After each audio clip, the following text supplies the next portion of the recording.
So, bro, like, let me ask you a question, man. What is your best Christmas that you can remember? Best Christmas gifts, growing up as a child, best vibe. Maybe y'all went on vacation. What was your best Christmas that you can remember, and why? Oh man, that's a great question. Love Christmas. The two things that come to mind, more recent one, these glasses I'm wearing right now. My my ex got me these. That was a great Christmas. Shout out to the ex. Thank you. Shout out to the ex, man. And then back in the day when we moved from Queens to Long Island, bought a house out there. The first time we got like the whole family to come to our spot. That was 2000. Dreamcast. I got Dreamcast. I got NBA 2K, the first one with AI in the cover. Wow. And then me and my cousin Alex and my cousin Eric, we were playing that the whole day. Yeah, so I remember that very vividly. What about you? That's a good vibe, man. Shout out to cousin Alex. Yeah. Shout out to the whole fam. Shout out E, man. God bless him. Similar to you, video game system was involved. So, so I think this was my 10th grade Christmas. All I wanted was the black and red patent leathers, the 11s. I wanted that and a Ray Buchanan football jersey. He played for the Falcons. I only wanted it because it was black and red, authentic. At that time, jerseys was the vibe. That was the wave. Was that when they won the Super Bowl? Because he was on. No, okay. They never won. They went. They went to the Super Bowl. They went. They never won. Right. You see, you got to be like a real sports head to know things like off the cuff. You know what I mean? But my pops was like, "This what you want?" And he was like, "All right." So I thought I was gonna get it, bro. Christmas came. No Ray Buchanan. And no 11s, no black and red 11s. I was counting on that. I was banking on that. Yeah. Right? But as a parent, value. They got me the Xbox, the first generation black Xbox with the big green circle. Right? A couple video games, NBA, NFL Fever, weak NFL game, but Blitz. It came with it. It came with it. Okay. Right? Them Xbox controllers was massive. Dude. And then my mom got me the North Face 700 Summit Series, right? The blue joint. Oh my God. Then my auntie bought me 2 gold chains. You was lit. Dog. You went back to school lit. Dog. I remember that Christmas to this day. That was the best Christmas, bro. Like, I was upstairs playing Xbox all day, man. That was a good Christmas, man. Yeah. And Christmas is my favorite holiday. Coming from a Jamaican family, Christmas is the biggest holiday for us. It's like Christmas and then Easter. You know what I'm saying? Religious holidays. So so shout out, happy holidays to everybody rocking out with us, and Merry Christmas if you celebrate. Happy Hanukkah, Happy Kwanzaa, whatever it is that you may celebrate, man. Enjoy it with your family safely, responsibly, and give thanks for this time. And what we're giving thanks for right now is our Knicks, of course, man. And you remember on Christmas, man, like something my mom used to always do. It's like, you're a little kid, you excited, you can't sleep. Like, I want to open a gift. So your mom, she let you open a gift. All right, I get, but I have to pick it. I'm like, I try to open the biggest one I can find. Because, if it's a big present, it's probably going to be some heat in there. So no, you can't open that one. She give you a little one. It's like a sock holders from your grandma or something like that. And send you off to bed. Nothing like Christmas socks, by the way. Right. Those come in handy. So, but for this Christmas, man, we got to open a gift early. We got a cup. Yes, sir. An NBA cup, man. A shiny NBA cup, man. Shout out to them. Shout out to the New York Knicks, man. Like, you can't throw salt, water, whatever you want on that accomplishment. That is legit. That is real. They put something in front of us, and we went and grabbed it, and I'm extremely excited about it. I know before the game, me and you were going back and forth. We're like, we have to win this. Yeah. Like we can't. The game. Like, we can't lose this. We got to go get it. There's something to be had, and we have to have it. Fact. And this is the first time we're witnessing the Knicks, albeit a new update to the NBA format, the Knicks winning a trophy. It felt really good. It feels really good. And it was, it wasn't easy. The game was a fight. We had to come out there. The Spurs they came with it, man. They got a young, athletic, springy squad, man. Wemby, of course, one of the faces of the league. I feel that next wave of superstars, he is basically unguardable. He had a tough night shooting, and we contained him. He was under minutes restrictions the second game back from injury, so we were able to manage and pull away. What was your thoughts? How did you feel about the game? What did you feel about after? Like, tell me what your thoughts are on the NBA Cup. Man, what a game! First of all, as I said, when we were previewing the NBA Cup, I just knew like the Knicks being involved is gonna like it's gonna blow the game up a little bit, Right. to get more eyes on it, and it did just that. Everybody was like, "This is the best NBA Cup we've seen." It was the most exciting one. It was a great game. Like, it was just at this time of the year, we normally don't get this level of competition. Mm-hmm. So Adam Silver's a genius for putting this in there.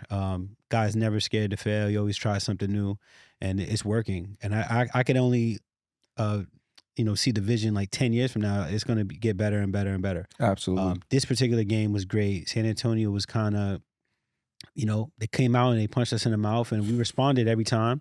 We went down double digits. By halftime, it was a close game again. I think we were down 3 at halftime. Every time they punched us, we responded. And I think what we saw was a young team coming into their own. But then you saw a team with veteran experience. You saw that experience kick in. This team has been in the trenches together. This core of guys has, been down huge deficits in the playoffs, came back, hit big shots. Like, we've been there. They haven't. So that showed, and we ended up coming out on top.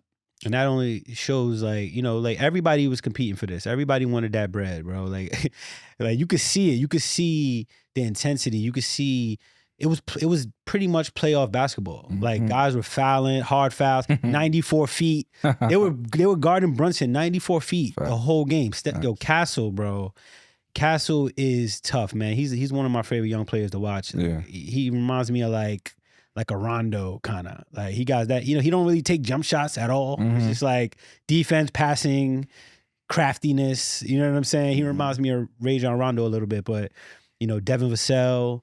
Jeremy Sohan not even playing, and last year when we played them, he was trouble for us. Like, Did he win Rookie of the Year his rookie year? He didn't win Rookie of the Year. No, I don't think so. Oh. But he was really good his rookie year. But he's not even playing right now. Like, that team, their future is so bright. It really is bright, bro. Like I had said last episode, I'm kind of upset at how they.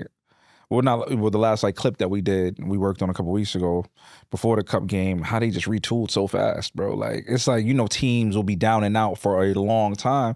The Spurs were basically a pseudo dynasty, if you will, for a minute with Pop, probably the greatest head coach of all time, NBA history. And Pop goes out, and they right back. Wemby, Vassell, Castle, Sohan, De'Aaron Fox, they right back. They problems out west. They're probably I think it's gonna be OKC and San Antonio for battling for a long, long time, because all of those guys are young. They're young. The lack of experience, though, I do think may come to bite them. For now. For right now. Yeah. Like, for right I can now. just see it. Yeah. And also, just to speak about what you just said about them being right back, New York, we don't have the luxury of taking the route that those guys take. I don't agree. I know you don't agree. I know that's the saying, but I don't agree. I do think that, only because those markets are okay with rebuilding, going through a rebuild for a long period of time. The New York market just won't allow that. It's not going to be a pleasant process. We did it for 1 year. And the bags were out, the garbage bags over the head. That's all right. No, it's not all right. But brother, as a leader, right? So if you're leadership in the organization and that's happening, I don't want to go off on a tangent. No, this is a good tangent. But so we're gonna do it. But say you're Leon Rose, and that never happened under his watch, right? But if it was, Steve Mills was running the organization at that time. So that happens. If you do that 2, 3, 4 years over and over and over again, you got young guys and you guys are losing, getting blown out. You show some promise, but you're not really getting better at the rate they want to see. You're out of here. You're gonna lose your job. So you kind of have to produce a winning product in the big market. Big markets don't go through rebuilds. Here's my pushback to that. The Knicks never have, since I've been watching Knicks, executed a true rebuild. However, we went through damn near decades of futility. After the Knicks are going to win 2 championships. I'm projecting 2 championships under this Leon Rose regime at the very least. I'm projecting 2. Jalen Brunson, 2-time NBA Knicks champion, right? NBA champion with the Knicks, right? Statue outside, right? When that time comes to an end, if Leon Rose would like to keep this job, not sure how old he'll be at that time, but if he would like to keep going, if Leon Rose is in that seat and he's like, yo, I'm going to rebuild this thing through the draft for the next 5 years, and then when we get some people like that, then I'm going to retire. Then I'm done with this. he will be given that space and room to do so. The reason why the Knicks have not been able to do that is because we haven't won anything. We haven't really been anywhere. So the impatience is there. But if you win and you reset your situation, right, and your players phase out and now it's time to reset, you can rebuild. And I don't believe that big markets can't rebuild because big markets go through look at the Bulls. The Bulls are trash. They can rebuild. That's a big ass. That's a number 3 market in the country. They can rebuild, right? The only team that doesn't rebuild that's a big market is the Lakers, is because they are in Southern California and it's beautiful as hell out there and people want to go and play there. You know what I'm saying? The Knicks can rebuild if they want to. If you can be trash for 2 decades, right, with terrible contracts, terrible players, you can commit to a rebuild for 7 seasons. You can do that, bro. It comes down to ownership. That's all it comes down to. Because if James Dolan's with, because the guard gonna sell out regardless. But that's the thing. That's like you added a huge caveat because if you win a championship, it's gonna buy you time. So that's true. I think Dolan would allow Leon. But we got to get to a point where we set the franchise. Because there's proof of concept. Correct. We got to set the franchise correct. The franchise was on skates, rollerblades, on ice for mad long. You got to set it. So it's set now. When this iteration of the Knicks is through and done, and they got a couple wins under their belt, a couple trophies under their belt, then we should be able to be like, all right. I agree with that. You know what I mean? So, but anyway, like you said, tangent aside, the cup was a beautiful thing, man. And, you know, what I really want to call out from that game is Coach Mike Brown. And he's a huge segment of this show today, but it's not going to be right now. We're going to come back to it. But the adjustments that he made in game, the flexibility that he displayed. I mean, Josh Hart was having a tough night. Mikal Bridges was having a tough night. And those guys went and they took a little seat. Come sit next to me. Come sit right here next to Coach. All right? Sit right here. Don't go too far. I remember, like, you play high school sports, your coach take you up, like, stay right here. You know what I'm saying? You stay right there, right? Tyler Kolek, TK. Tyler, the Creator. TKO, right? Then Jordan Clarkson, my guy Michael Jordan Clarkson. 15 points. Them dudes came in the game and they changed the game. Facts. Having that second ball handler in the game with that athletic wings of the Spurs, Blitz and Brunson, playing him fucking full court. You know what I'm saying? So having Kolek out there with him, Brunson and Kolek minutes together, we would have never seen that a year ago. You know what I'm saying? Absolutely not. Kolek would be in street clothes. Yo, so much so that like I got like Tom Thibodeau PTSD. You should. Because like you were saying, Kolek was playing well, but there was a possession. Talk about it. There was a possession with Stephon Castle. No, De'Aaron Fox, I'm sorry, was guarding him 94 feet. Rip. He stopped at half court to try to, like, you know, put his back to him, protect the ball. And De'Aaron Fox, as he does to everybody, you know, it's not like, right, it's because it's Tyler Kolek. No, right, he rips people. That's what he does. Correct. Fox ripped him. Kolek hustled back, fouled him, put him on the line. He didn't get the layup. And I saw Jalen Brunson getting up to the scorer's table. I'm like, all right, well, it's been real. Like, thanks for your contributions. Yo, thank you, man. You did good, man. And then I'm like, he's out of here. But Brunson's coming to the table. He takes Bridges out and puts Kolek and Brunson in together, which leads to what you were just saying. Yeah. And that, to me, that's like a huge difference between those two. But yeah, we'll get into Mike Brown. But yeah. Yeah, the absolutely amazing adjustments, man. Josh Hart sat for part of the third, a lot of the fourth, until it made sense to put him back in. And then when Josh came in, he was effective. And he helped us close the show, man. So shout out to Coach Mike Brown's flexibility. Shout out to the whole squad for that experience for us, man. Seeing him raise that cup, man, it was beautiful. But just kind of like talking about the cup, I kind of want to give Adam Silver his props. There's a lot of people, I don't know, I guess this is like the thing nowadays to complain about everything. Everybody has a platform. Everybody has social media, Twitter fingers, whatever you want to call it. So people just want to complain about nothing, bro. Like this NBA Cup has brought some pizzazz, some spice, some flavor to the early season of the NBA season. You know, everyone talks about the NBA season don't start till Christmas. Well, now it starts at the Cup. Especially if you got some good teams. Some people used to say it don't start till after All-Star break. Come on now. Like, it's ridiculous, right? So to see him putting an effort to bring some pageantry, I think it's beautiful. I mean, look, the third iPhone is nothing compared to the iPhone that's out now. Facts. So like you mentioned, like 10 years from now, this cup thing is going to be off the charts, bro. Right. Or some adjustments to be made. You know, like, you know, you and I were discussing after the cup, the Knicks had back-to-back games. That shouldn't be. Yeah. Right. So that'll probably be an update that's made. We also spoke about, you know, if you win the finals, because you know that those games don't count, that game should count towards your record. So you have one extra win. And I think you sent that to me. That was from what? The score from, what is it called? I'm going to properly get that name right. Yeah. Shout out to that podcast that mentioned that. But yeah. Was it From Deep podcast or something like that on the Score network? So yeah, man, it should count. You know what I'm saying? It should count. Yeah. And you shouldn't be playing back-to-back games right after you win the cup. From the Logo podcast. From the logo. The Score. Yeah. So like it would give you the ultimate tiebreaker. Yeah. 83 games. Yeah. And you earn that. Yeah. You earn that outright. But I love that the Knicks came back after winning that, played Indiana in Indy. I hate the Pacers. Always. Right? Nembhard is cold. And I don't like that. Yo, the game before and the game after, he had like 7 points. That's crazy. 11 Yo, points, they really get up to play the Knicks, bro. Yo, it's funny. Damn, so that's crazy. But to see Jalen Brunson call game and do, brother, I went to bed with a smile on my face, bro. Like, I was too happy. You know, let me turn around the next game. We lose to the Sixers, but I figured back to back after the Cup in Vegas, great game. I figured that we probably weren't going to get that one, but you know, that's how we looking right now after, you know, the Cup, those 2 games. And then we just won versus the Heat on Sunday. So yeah, I'm really happy with where the Knicks are right now. And the Knicks are where they are right now because of one man, for real. Like, we really got to talk about Jalen Brunson. He is the Orange and Blueprint Architect Player of the Week, of the time, of the moment. The dude is just, he's gotten so much. I can't believe he's still getting better, bro. Yeah. He's still getting better. He won Player of the Week again.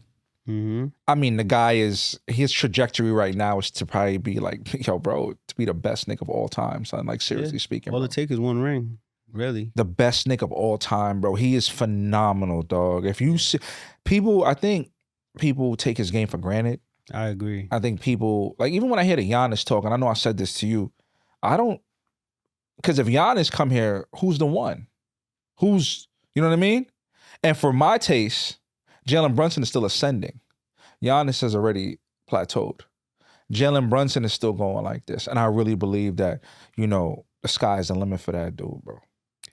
Yeah, man, I'm seeing a lot of improvement this year. Just him getting off the ball at times, and you know, and then still being great at the things he's great at, floaters, you know, attacking, isolation, attacking and pick and roll. He's averaging eight assists this year. I mean, that last game against, was that Indiana? No, it wasn't Indiana. Or Miami? Miami, 47 points, 8 assists. Career high in the Garden. 0 turnovers. That's the one. Like, come on, bro. That's the one. He handles the ball so much, and you got 0 turnovers? And we talking about pull-up threes. I mean, an array of moves. Like, we're talking about pivots. Don't Off Night play for the Heat? It was on night. On night that night. Off Night play for the Heat and no turnovers. Yeah, he was guarding them. And I saw a little discourse in the post-game interview in the Miami locker room. It was it Bam? No, it might have been Bam. One of those guys they were interviewing, and they were like, "Yeah, man, we just can't let Jalen Brunson do this and do that." And I heard Off Night in the background, like, "Yo, man, he was like defending himself. Like, it's hard when he gets it going. It's hard to stop him." Like, it was like. So they was kind of arguing amongst each other. Bro, they low-key sneak dissing. Yeah. That was like, my assignment. To blame him. Yeah. Yo, we can't let, so you guard him then. Basically. Like, you think I ain't trying? Yeah. That's hilarious. Yeah, so he was kind of, he got fried. But yeah. He's done a good job in the past. So it was just one of those nights. Brunson just had it going, 47. Gotcha. Yo, bro, listen, let's put a pin real quick and like a quick recap so far of the accolades that Jalen Brunson has amassed at the age of 29. Yes. Yes, I'm saying at 29, you was in there selling hookah in Greenhouse. This is what this is what Jalen Brunson has done at 29. That's true. All right. Collegiate Player of the Year, All-American, 2-time NCAA champion, 2-time All-NBA, 2-time All-Star, about to be 3, NBA Clutch Player of the Year, NBA Cup champion, NBA Cup MVP. Mm-hmm. It's looking really good, bro. Yeah. Shout out to Rick Brunson, man. Thank you. Rick Brunson crawled so Jalen Brunson could sprint. Yeah, man. Like this is just absolutely amazing. We are in a golden era of Knick basketball, and he is a one of one player, bro. He is a legendary player, bro. Absolutely. And it's amazing to see. Big time. So, what I would say to that, right? Hall of Fame, you know, it's looking like that's where we're going, bro. This is a Hall of Fame player. Absolutely. This is an all-time Knick. And, you know, bro, it's just a testament to the work and to Nova. You know, his other Nova boy, Josh Hart. Josh Hart just hit a milestone. Yeah. You know what I'm saying? 1,000 assists as a Knick. So that's, bro, I got to hold a L because I'm a hold a L. I'm a hold a L because I have been extremely critical of Josh Hart over the years. One of the things that I think that was an issue with Josh was overexposure by Tibbs. I think Tibbs misused him a bit, overused him a bit. You know, I think he just, you know, he loves the way he plays. He loves, you know, the energy, the effort, to the point where he overexposed him and put him in positions to not excel at what he's great at. I think Coach Mike Brown is doing a much better job with handling, you know, what he's asking him to do and when he's asking him to do it. So I love that. And yeah, 1,000 assists, man. When we traded Cam Reddish, my guy. Yeah. Shout out to my dog, Cam Fan, man. Word, Cam Fam over on the Hong Dong Tigers. Yeah. Listen, Shout bro. to Cam, bro. Come on, man. Cam, No, just I hope my dog put his coins to the side, man. I really do, man. I really, really do. You know, but yeah, man. You're a bad guy for that. Yeah. Man. You're not a good guy. You're not a good guy, man. I love the season that Cam was having. That he's very talented. Yeah, extremely talented guy, man. It's a shame to see that, but that trade looked like, bro, an Old Navy performance fleece. And there's a lot of those. That is a performance fleece, bro. Like it's looking crazy. So shout out to Josh Hart on his milestone as well. So we got Brunson also becoming Eastern Player Conference of the Week. I think he is number 2 all time. Conference Player of the Week. Right? Number 2 all time as a Knick with that award. And Patrick Ewing is number 1. He just passed Melo. And the Patrick Ewing thing, I don't know if that'll ever be exceeded because at the time when they were giving it out, it was the whole league. It wasn't separated by conference. Patrick was winning NBA Player of the Week. It's a lot different. Yeah, that's different, bro. It's different. Shout out Big Pat, man. That's my guy, man. My Knick legend right there, bro. But, you know, when we talk about the Knicks, the year's coming to an end, bro. I want to talk about 5 things that you would like to see from the Knicks in 2026. I'm going to let you kick it. Go ahead, bro. Do your thing, man. Tell me 5 things you want to see from the Knicks in 2026 as we turn the page on this year. The number 1 thing I would say is stay healthy. You know what I'm saying? Inshallah, man. Please. It's very important because I feel like, you know, there's a great opportunity here and we got to capitalize off of it. The benefit of, you know, the way our team is constructed, we have so much depth. Like, it's an abundance of talent on this team. Wow. You know, we're talking about Shamit possibly being like your 3rd string shooting guard. You know what I'm saying? Like, you got Deuce, you got Jordan Clarkson. There's a lot of depth on the team. Now Tyler Kolek has emerged. So it's like, you know, rich people problems, King's disease. Love it. You know what I'm saying? Secondly, I would say Leon Rose's traditional deadline acquisition. He's always doing something around, you know, around the margins. It doesn't have to be anything significant. Maybe, you know, just a Yabusele getting flipped. Maybe something more significant. We saw Big Knicks Energy talk about Deuce maybe being in a deal, maybe Dante. So I think something's gonna happen, whether it be a big deal or small deal, to make sure that we give ourselves the best chance to get the ring. Third, I would say, man, you know, we've had a fairly favorable schedule thus far, okay, and we're really doing our thing with it. I think we're 10-2 in the last 12, and like we're really dominating pretty much 2.5 games out of first place. I know at the tail end of our schedule gets a lot tougher, so I would say continue to dominate throughout the year, and that leads into my 4th one, which is, you know, finish with that 1 seed. You know, we're 2.5 games behind Detroit. I want to finish with that 1 seed, if not for anything else, but to give Jalen Brunson a real shot to win MVP because the numbers are there. There's guys who are going to average better numbers because of usage, like a Jokic or SGA and things like that. But He's there. He's 28 points a game. So it's like, if we could get that 1 seed, he could really, really be in that conversation. He's number 4 on the ladder right now. So if we can get him up there to number 1, that would be, add to his list of accolades. NBA League MVP. Bro. And, yeah, what's that for? The Western Conference. I said that one. Did you say the Western Conference road trip? I did. You did? The best one. 3 All-Stars. I want to have 3 All-Stars. We don't know who the third one is going to be because, OG has been playing really, really good lately. Prior to, Macau had a really good last 2 games, but he had like a little patch in there where he wasn't playing great. Prior to that, he was playing All-Star basketball. Okay. So, in totality, it could even be Josh Hart. I mean, we have like freaking 5 guys that could possibly be All-Stars. So, facts. The starting 5. Yeah. And I don't know about that, but no, I'm just saying, like, those are the 5. They in the mix. So I would like to see 3. I think solidifying like a number 1 spot, but also gives you a chance to get 3 All-Stars. That's you know facts. what I'm saying? That's facts. I think we'll get 2 voted in, and maybe the coaches bring 1 in. Coaches will bring Josh Hart in because I think they respect his game. Or I think I heard the Indiana Pacers coach before we played them. He said, I view OG Anunoby as an All-Star caliber player. So these guys have a shot. I want to see 3 All-Stars. I love that, man. I love that, hearing about that from Rick Carlisle. And then also hearing Spo, the way Spo spoke about the Knicks.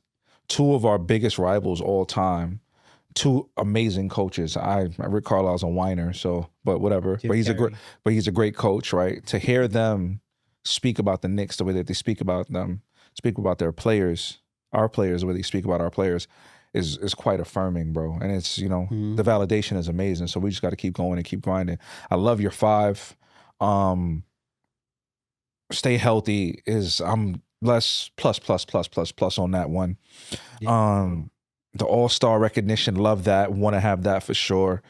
Yeah, I'm absolutely with you on that, bro. So I think that's an amazing wish list for the new year in 2026. So here's mine, a bit different.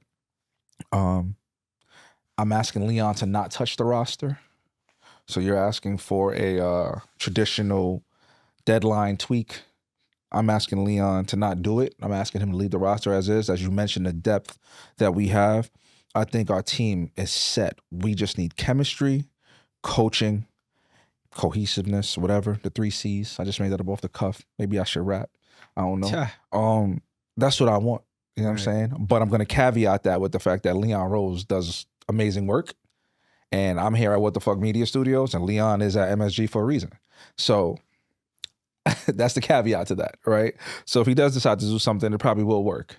So that's my 1. I would like Carl Towns, to stop the silly fouls and to become a more disciplined player so he can elevate himself. I really don't want Carl to be traded. I like Carl here. I really like Carl. I really, really do, bro. I love that. Like such a Carl. He looks like a Carl. He looks like a Carl. Facts. He looks like a Carl. No doubt. I really love him being a Knick, bro. Yeah. He Jersey kid. You know what I'm saying? I spoke to you before that I met his pops at All-Star Weekend. Decent guy. Like I know they love being in the Garden, bro. Him growing up a Knick fan. I want him here, bro. I really, really do. I love his game. He just has to stop with the nonsensical fouls. Leave the refs alone. You saw Brunson pull him away. Yeah, he tapped him like, bro, the game after a win, he in the ref air. Yeah, he's like, come on, man, cut that out. And then Brunson's, being Brunson really a leader for real by nature, dog. Yeah. Like for real, his pops really like built him that way. Yeah, So I would like to see Cat stop doing that. That prevents Cat from being like the emotional aspect of his game prevents him from another level up. Yeah, it's all mental. It's all mental, the skill bro. is there. It's all mental, bro. It's all mental. BetterHelp.com, sports psychology. Do something for it. You know what I'm saying? My next one is I'd like to see Deuce McBride break the single game 3-point field goal makes for the Knicks. I mentioned that maybe a couple episodes ago that I would love to see it. I would like to see him get that accolade. I like for a current Knick to have that accolade. If Dante not here, but let you tell it. Dante about to be here, but we're going to talk about that. My 4th is I would like to see Mitchell Robinson become a 75% free throw shooter. It looks like things are changing. Mitch on a little bit of a heater from the line. He's been working on that. The shooting coach. And I can't believe what I'm seeing. So him with like 7 or 8 straight free throws over the last like 2 games. Yep. Can't believe it, bro. Like, it's unbelievable. That's because, I mean, that legit stops him from being an option to be put in games at certain times because that Hack-a-Mitch. And then that kind of hurts us on the defense. You know what I'm saying? So it would be great if he can get that together. It would change his whole career, bro. Like, it would change the trajectory of his career. Legit. You know what I'm saying? I mean, Andre Drummond's shooting threes now. Mitch Robinson can make some free throws, bro. Software update. Come on. You know what I mean? I agree. All right. They said the same assistant that helped Josh Hart with his 3 helped Mitch. I think his last name is Patton, something like that. Okay. He assisted Mitch, and this is like mid season. That's crazy, bro. Since he's been working with him, he's been on that tear. Bro, they practice at practice. Yeah. So this guy's good. Whoever he is, thank you. That's what's up, man. Sir. He about to get paid with this off this.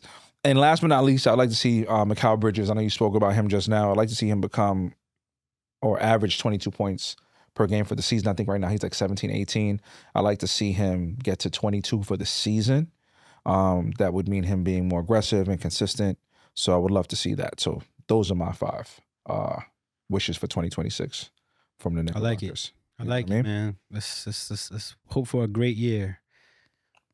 And I guess, all of that ladders up, and a lot of the stuff that we talked about, right, it ladders up to one man. And I really see a change in the nature of the Knicks, a change in the way we, handle adversity, a change in the readiness of guys on the bench. And that's all because of one, Michael Burton Brown, our head coach, 2-time coach of the year, 4-time NBA champion, Mike Brown, bro. Like, Mike Brown has changed my confidence in the Knicks. I'm no longer as nervous and as like, my hand not shaking like Tibbs during the game no more, bro. Like 3rd, 4th quarter, bro. I'm feeling like, yo, we're going to figure this out. Right. It ain't over till it's over. We're going to figure this out. I love what he says in his post-game interviews, his pre-game interviews. He's just so poised. And they always say in sports, your team is a reflection of the coach. If your coach is a grinder, wide, right? Your coach is a grinder. He arguing with the refs. Bro, our text got to be down this year, bro. I don't remember us getting no text. We used to get texts, bro. Like Josh was getting a lot of texts last year. Like, our text got to be down, like arguing with the refs. We argued with the refs so much more, I feel like, last year, dog. Yeah. Like, the team is just more calm and cool and collected, bro. And I love that. And I think that's because of Mike Brown and just like the fluidity and flexibility in which he coaches the team with. It's just, bro, he was not my first choice. Me either. He was not my first choice, bro. And that's why Leon, bro, again, what the fuck? You at MSG.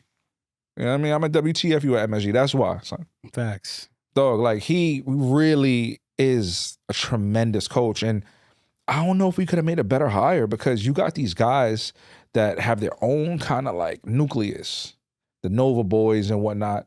And then you got Rick there, and you got to really have somebody that's a connector that can come in and get dropped in the middle of all of that and keep everybody happy. Yeah. Not them off to the side whispering about them like, man, don't you hate that this is stupid? Yeah. Bro, it ain't none of that, bro. It's so harmonious. It's so seamless. Like, it's beautiful, bro. Yeah, he's doing a great job, man. Like, I just think back to the hiring process. Like, when we were looking for a coach, there was obviously a lot of pushback when you got a coach of the year, that brought the Knicks as far as they've ever been in years. A lot of the fan base was worried about the firing. A lot of public, pundits and things like that. And man, I remember them looking for somebody that would be inclusive, and collaborative with the front office, utilizing like the punchy words, utilizing the full coaching staff. And this guy's doing it. Perfect example of that is the other night against Indiana, which we talked about, where Brunson kind of whispered to Mike Brown, like, I'm going to end it. Right? And then he ended it. But if you go back and look at that clip, it shows the huddle and Chris Gent is drawing up the play. This is for the end of the game. Mike Woodson, sorry, man. Mike Brown is standing to the side, and he's and he's kind of overseeing it, but Chris Gent is drawing up the play to end the game. You know what I'm saying? So like that's everything that they were asking for in that interview process. Mike Brown is bringing that to the table and some. So you could only be positive. You know, let's see how the rest of the season goes. But so far, so good. Let me call something out. First of all, shout out to my guy, Coach DA, OKC. That's my brother. What you just called out was something that they do in OKC, something that I witness when I go to games down there. Coach will step out, and it's an assistant coach drawing up plays. Mm-hmm. And it's an assistant coach leading the huddle in a timeout. Empowerment is important. And OKC head coach always after the games talking about what assistant did X, Y, and Z and pushing them forward and talking about them. Tibbs, that was a rarity for Tibbs, bro. A rarity. He didn't do it at all. It's not his thing, bro. Like when people feel included, you made some, bro, you said collaboration, amazing word. Inclusiveness, inclusivity, amazing word. Bro, that's what Mike Brown is bringing to this whole situation. So the nature of the whole team changes. It's just different. Yeah. Instead of it being so top heavy, everybody got a role now. You know what I'm saying? Everybody has a role. Everybody feels included. So everybody's galvanized, more motivated, more disciplined and diligent, and paying attention to their craft because they know they're a part of it. They feel a part of it. They feel important. Yeah. You know what I mean? And it's showing. And it's also a reflection of the front office. Is a different level of alignment because that's the way that Leon operates. Yeah. Leon does the same thing. He has the scout that he knows is the best scout. He's not the best scout, but he hires the best scout. He hires the best, health, director or whatever. That's why he won the award last year. Yeah, where did you steal him from? Was it Phoenix, Dallas? I forgot where we stole him from. We stole the medical guy from Dallas. Yeah. We got the scout from Utah. Like, they just great at putting a team together and letting it function that way. Because if you think about the coaching staff situation, like there's guys that may be better. They may be better than you, or more knowledgeable for you, than you in certain areas. And if you're gonna just dominate the huddle and dominate that, everything, you're not gonna be able to utilize that. You know what I'm saying? Right. You may be a great leader, but a great leader knows when it's time to, empower the guy under you. So, and also it breaks the monotony in the huddle of hearing the same voice over and over again. So now you got another guy reiterating what the overall goal is. You know what I'm saying? So like, it's just the way it should be. And Tibbs, I think he was I think Brunson kind of accidentally told on Tibbs. He dirty Mac on him? Kinda. Okay. Because after the NBA Cup game, they were interviewing Brunson and he was just like, they were asking like the difference between, this year and years of past. And he was just like, we're not scared to fail. We're not scared to try things. We're not scared to fail. And, if you ever watch Tom Thibodeau, and I don't want to make this a Thibodeau bashing thing because he's one of the best Knicks coaches of all time. So let's get that out the way. But, you see him on the sideline, hand shaking, campaign goes for 12 straight in the top of the fourth quarter, and then he goes to the bench and never sees the light of day again. Like that, that's like nervousness. Like to me, it's not as tough as it comes off. It's fear. You know what I'm saying? It's being afraid to fail. And, yeah, and you're kind of like holding yourself back if you're afraid to fail. That's in life in general. Bars. Feel me? Gotta take risks. Take risks. Fear of failure. And that's definitely how Tibbs coaches, and that's his style. And you said a great thing, bro, that I gotta highlight and underscore is great leadership doesn't try to be the smartest person in the room. Great leadership goes and gets smarter people to be in the room with them. Yeah. And you delegate and you put people in their roles so to help everybody win for the greater good. If you just want to hear yourself speak, bro, then you're not gonna get too far, bro. Yeah. So yeah, man. So like I said, I seen that. First time I saw that was in OKC with Mark Daigneault doing that. Coach Mark. Speaking of Mark Daigneault, I just wanted to add this into the Mike Brown conversation. The last 3 NBA coaches of the year, Kenny Atkinson, Cleveland Cavaliers, Mark Daigneault, the Thunder, Mike Brown, the Kings. So if he were to win this year, that would be 2 coaches of the year within 4 years. Listen, 5 years. We're starting the candidacy right now. Yes. We're going to set up the campaign office. Please call, okay? 1-800 Coach of the Year, Brown. Fact. Right? We are starting that right now. So we get that 1 seed, right?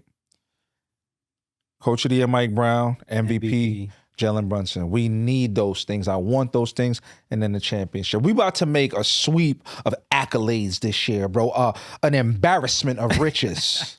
We about to do this. That would actually remind me a lot of, ironically speaking, Derrick Rose, Tom Thibodeau that year. You know, Derrick Rose MVP, Tibbs, number 1 record in the East, Tibbs, Coach of the Year, Derrick Rose. I feel like that's the path because Brunson don't get his props. The only way he's not gonna get it, bro. He got to get the number 1 seed. He got to have a scoring title. It got to be something. He's close. You said so. You might not have it right now. And I'm gonna put you on the spot. So look it up. Who you say he's 4th in MVP right now? Who's 1, 2, and 3? So number 1 is Jokic, if I'm not mistaken. It's SGA, Jokic, Luka. Yeah. Okay. SGA, Jokic, Luka, Jalen. Okay. So Luka not getting it.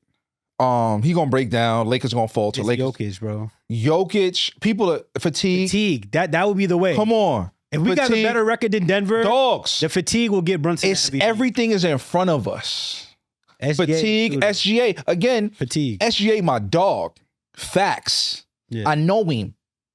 That's my peoples. But you know how the voters do with the voters are funny. Yeah. Fatigue. If the Knicks get the number 1 seed, say like we win the East 5 games up. Well, how many games we won last year? 53, 54, 52? Do you remember?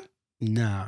Say the Knicks finished 5 games up of what they did last year. You grab the number 1 seed. Mm-hmm. Bro, Brunson keep cooking the way he's cooking. The Brunson burner. Yup. That's ours.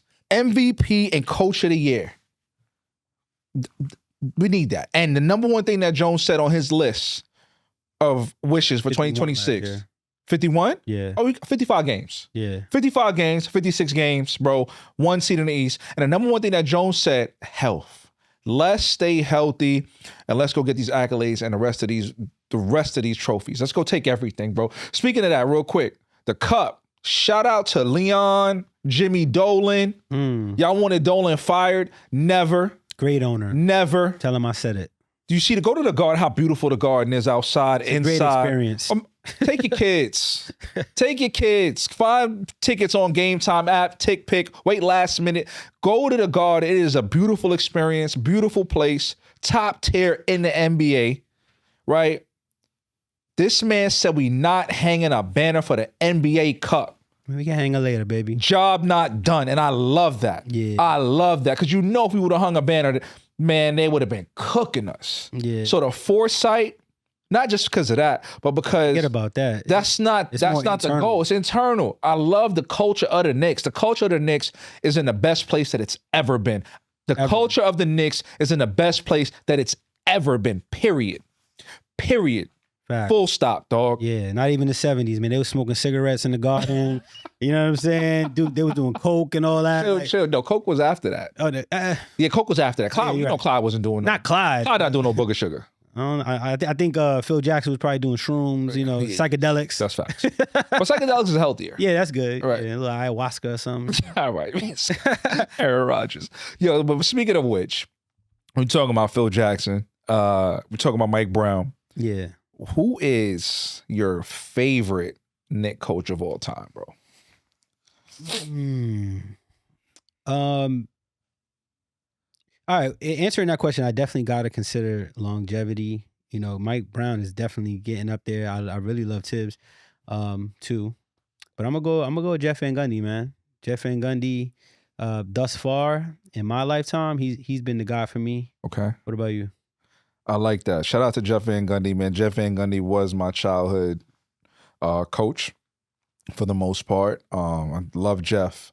Jeff went for it, man. Grabbed Alonzo Mourning's ankle. Come on, bro. Got snuffed by Marcus Camby by accident. Yeah, Jeff really is a man of the people. Mm-hmm. People wanted him to come back so bad. Yeah. For so many times, whenever that job was open, and people bring his name up, but it never happened. But shout out to Jeff, man. A lot of love for Jeff. I think my favorite Knick coach, just because of relatability, and I think he got a raw deal. I'm gonna go Coach Mike Woodson. Really loved Coach Mike Woodson. I loved how he treated Melo. I love how he treated the players. He was a player's coach. It was good the guy seemed happy under him. We had success that we hadn't seen, dog, since the Ewing era. 54 wins, second seed. Mm-hmm. We should have went further than we did, but team broke down. It was an older roster. I think he did a lot with what he had. and he has one of the best goatees of all time. Facts. You know what I'm saying? Shout out to Coach Mike Woodson. So he's gonna be my pick. Honorable mention, of course, could have been, Riles, but we know what Riles did. Yeah, I can't You know do what I'm it. saying? Not gonna be able to do it. Nah, so we can't do that.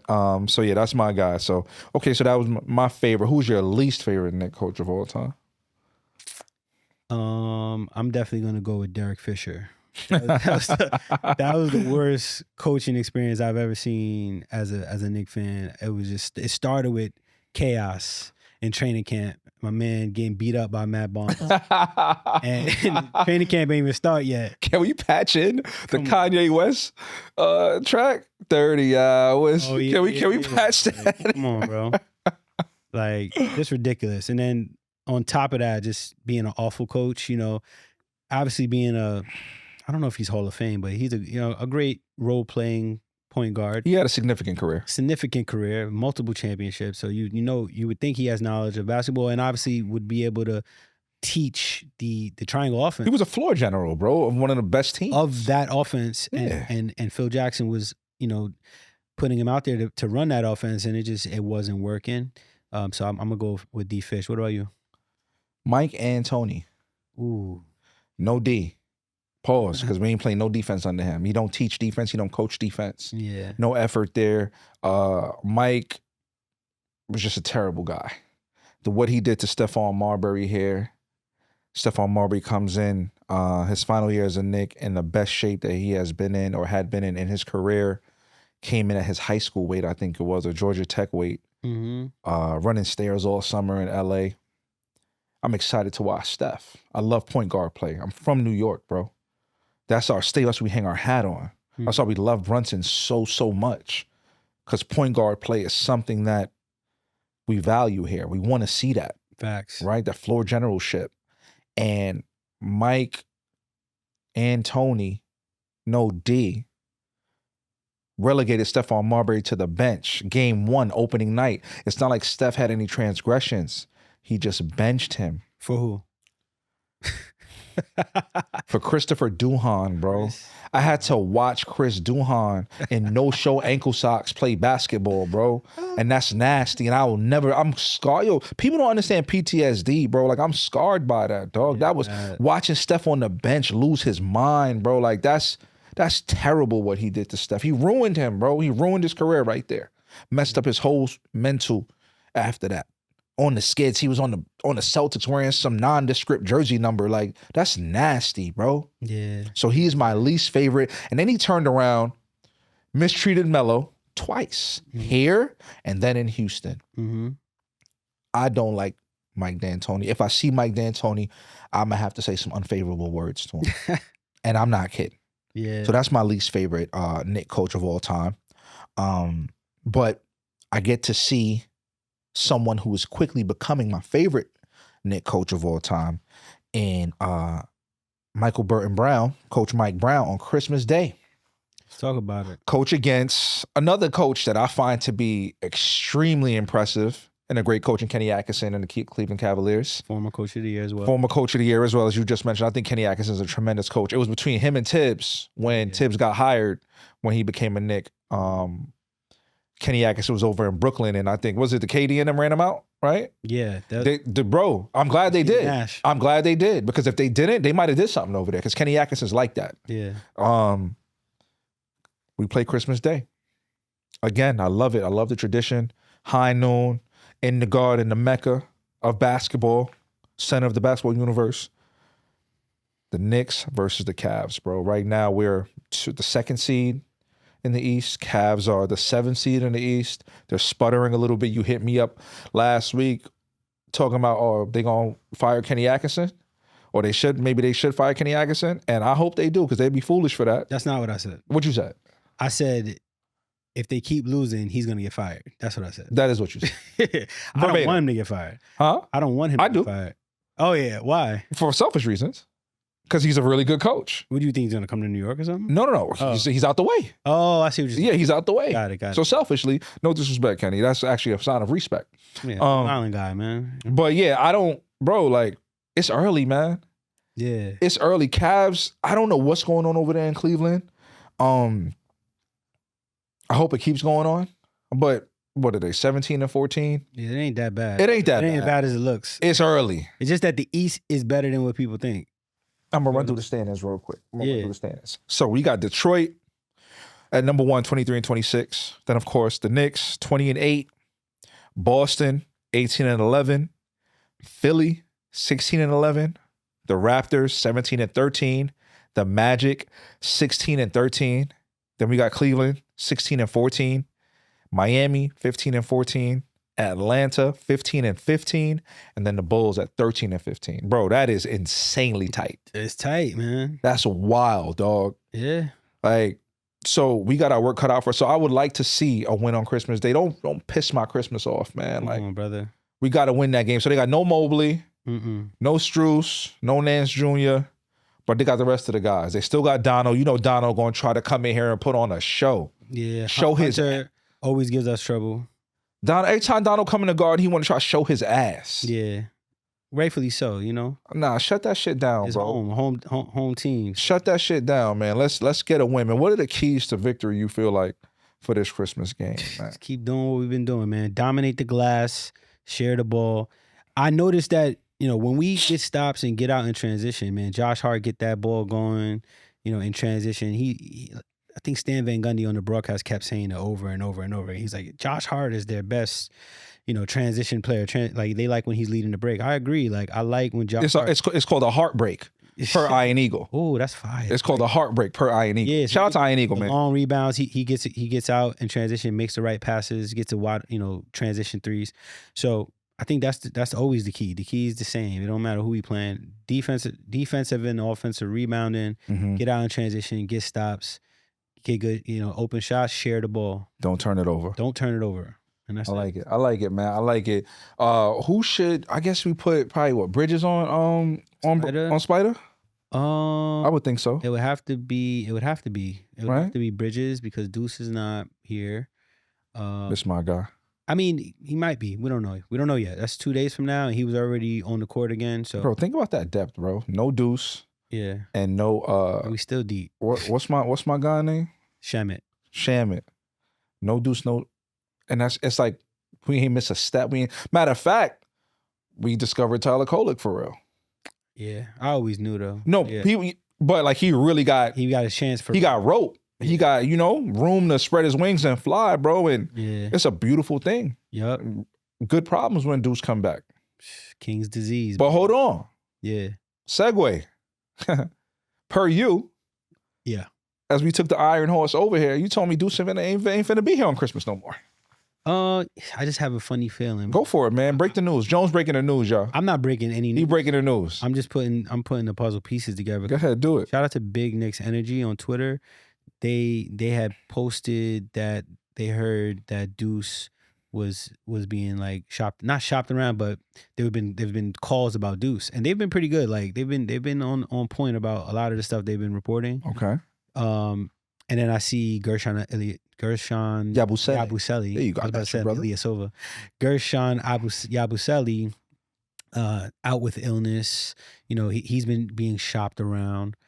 And then Dante DiVincenzo, who is going into the final year of his guaranteed contract, then he has a player option, so he could kind of dictate where he wants to go a little bit.